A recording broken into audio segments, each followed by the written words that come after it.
in profit and non-profit organization. Management is applicable in schools, colleges, hospitals, everywhere.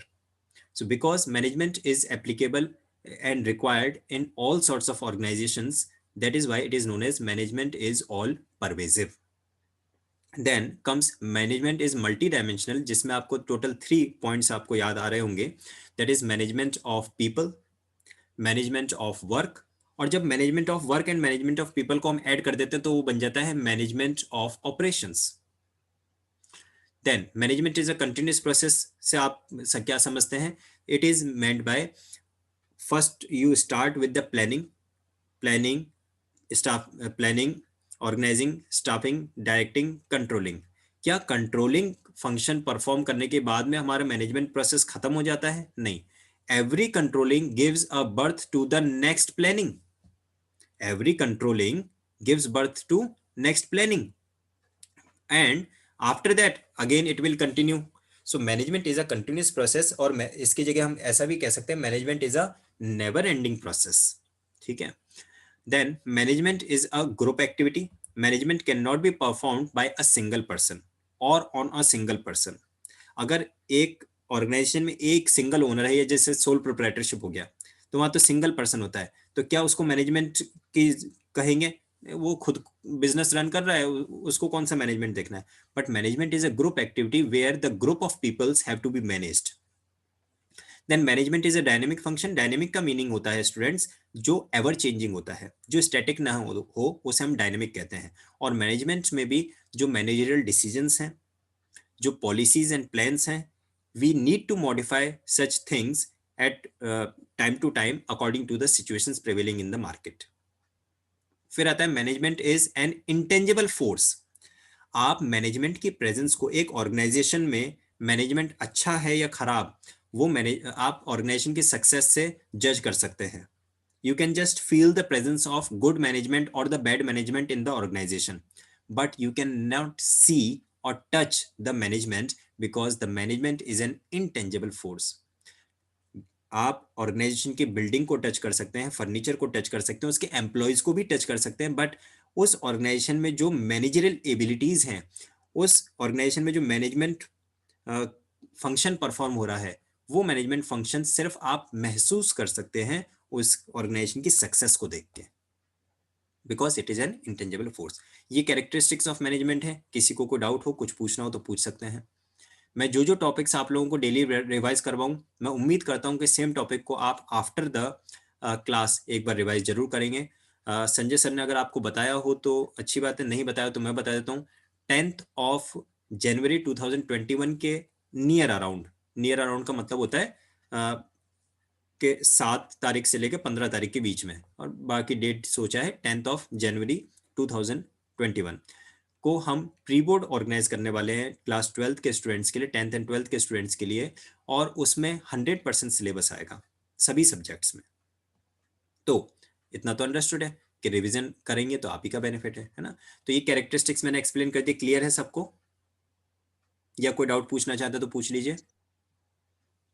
Clear है sir. Clear है sir. Clear है sir. After the class जरूर से एक बार इसको पढ़ना. ऑब्जेक्टिव्स ऑफ मैनेजमेंट की बात करें तो टोटल 3 काइंड्स ऑफ ऑब्जेक्टिव्स हैं. पहला ऑर्गेनाइजेशनल ऑब्जेक्टिव्स, जिन्हें हम इकोनॉमिक ऑब्जेक्टिव्स भी कह सकते हैं. दूसरा है सोशल ऑब्जेक्टिव्स, और तीसरा है पर्सनल ऑब्जेक्टिव्स, जिसको हम इंडिविजुअल ऑब्जेक्टिव्स भी कह सकते हैं. ऑर्गेनाइजेशनल ऑब्जेक्टिव्स में सर्वाइवल, प्रॉफिट एंड ग्रोथ ये आता है, उसको आप एक्सप्लेन कर ही सकते हैं. That is for each and every organisation the first and foremost objective is to survive is its business in the competitive world. Profit is the indicator of the growth and prosperity of the business and efficient management of the business. Obviously profit is required in the business to for its daily activities as well as for the expansion of the business. And after that, the growth, the business only survival is not sufficient objective of the business. Every business always keeps an objective to grow and expand further. ठीक है.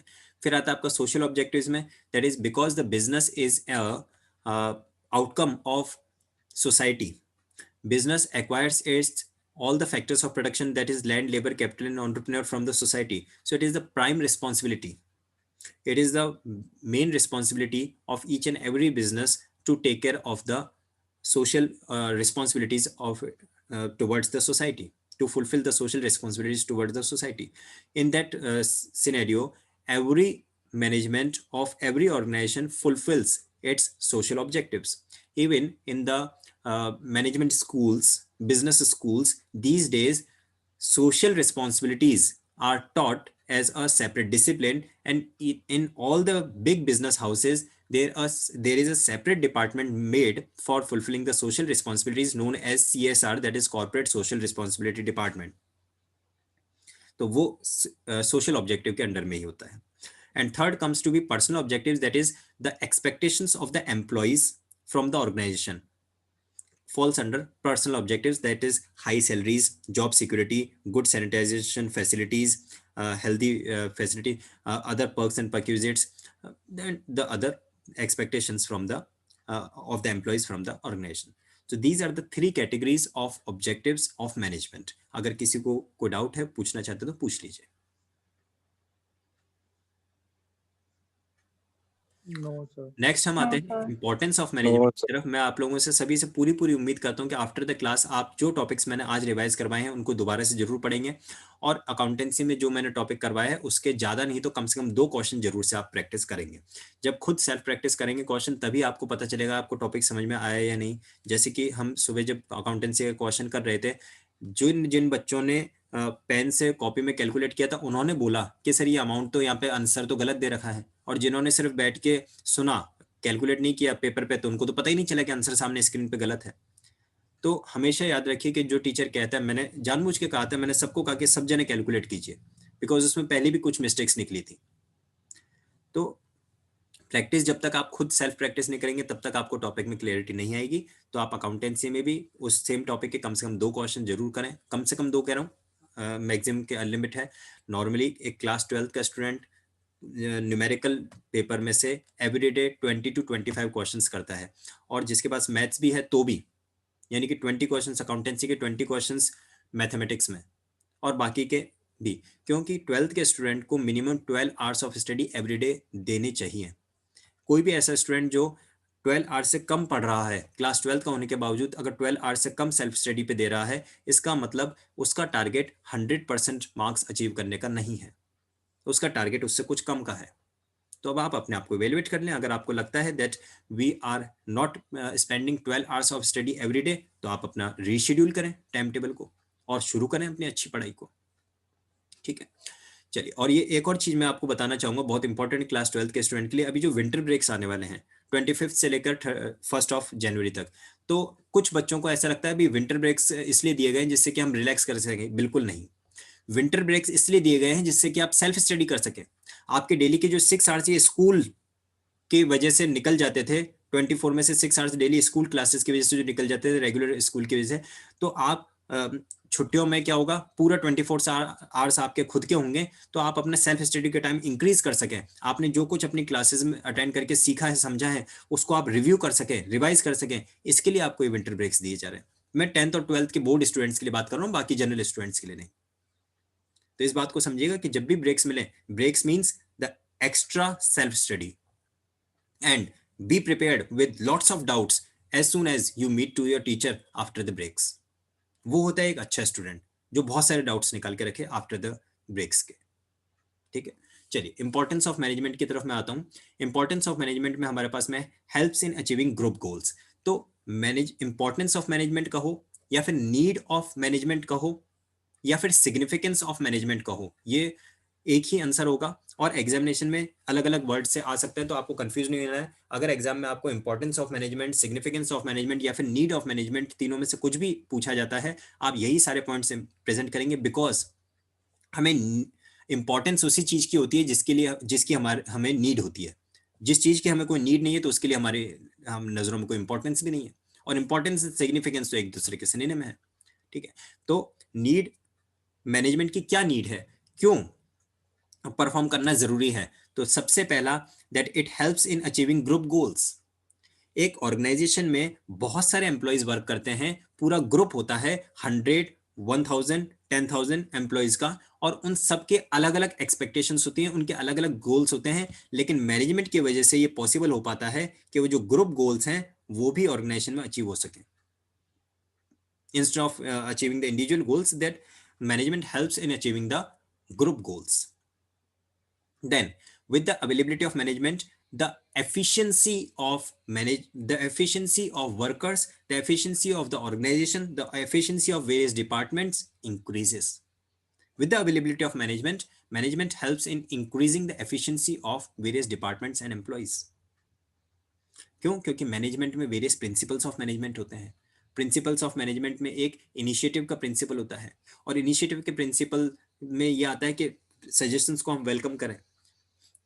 Management में एक job rotation का concept होता है staffing में, और job rotation जो कि इंटरनल सोर्स ऑफ रिक्रूटमेंट है, और जॉब रोटेशन में हम ये करते हैं कि एक पर्सन को अलग अलग जॉब्स पे काम करवा के देखते हैं. और ऐसी सिचुएशन में जब चैलेंजिंग जॉब्स परफॉर्म करता है, जब चैलेंजेस एक्टिविटीज परफॉर्म करता है एम्प्लॉय, तो उसकी एफिशिएंसी इंप्रूव होती है, and it clear outs the way for promotion in future for that employ.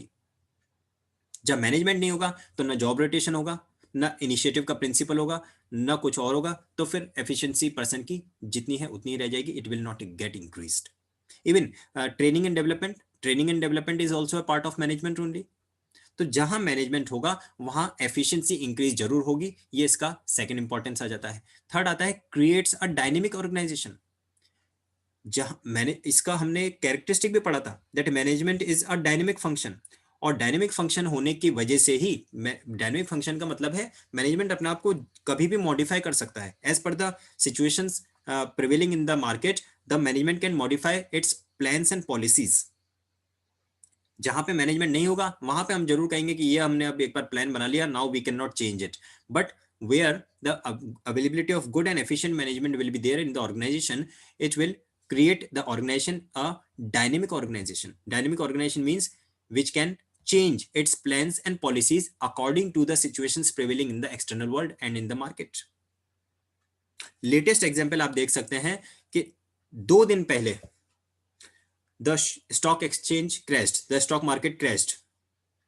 Sensex crashed by 1400 points and Nifty crashed by 400 points. But yesterday it just start recovering itself. तो ये क्या बता रहा है? That is the external world, the market is always uncertain. You can never predict it with certainty. 15 मार्च को किसी ने नहीं सोचा था कि आने वाले अगले 3 महीने में कंटिन्यूसली लॉकडाउन लगने वाला है. किसी बिजनेस ने नहीं सोचा था, और कंप्लीटली बिजनेस को हम क्लोज करना पड़ेगा 90 डेज तक आगे आने वाले टाइम में. किसी जो थिएटर है, मूवी थिएटर के ओनर्स हैं, जो रेस्टोरेंट्स के ओनर्स हैं, उन्होंने बिल्कुल नहीं सोचा था कि आने वाले 6 महीने तक हमारे रेस्टोरेंट्स और मूवी थिएटर्स बंद हो जाएंगे. सो अगर उनके पास में अच्छा मैनेजमेंट नहीं होगा तो वो ऐसी सिचुएशन में बिजनेस उनका बंद भी हो सकता है. बट अगर अच्छा मैनेजमेंट होगा तो वो ऐसी सिचुएशंस को भी डील कर सकेंगे अपनी पॉलिसीज में चेंज करके. So that is the importance of management, that management creates a dynamic organisation. OYO के ओनर रितेश अग्रवाल, उनसे जब उनका इंटरव्यू लिया गया मई मंथ में, तो सारे होटल्स बंद थे. उस समय लॉकडाउन चल रहा था, सारे होटल्स बंद थे, हम सब जानते हैं इस बात को, और उनको बहुत जबरदस्त लॉस हो रहा था.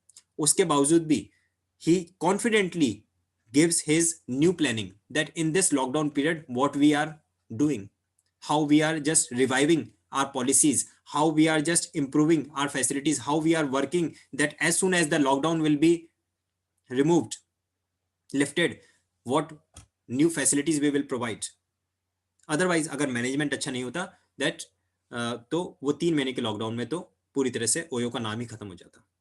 सो with the availability of management only, management creates a dynamic organisation. Dynamic organisation means जैसी भी सिचुएशन चेंज होगी उसके अकॉर्डिंगली हम अपनी ऑर्गेनाइजेशन को चेंजेस को अडॉप्ट करने के लिए केपेबल बना लेंगे मैनेजमेंट की अवेलेबिलिटी की वजह से.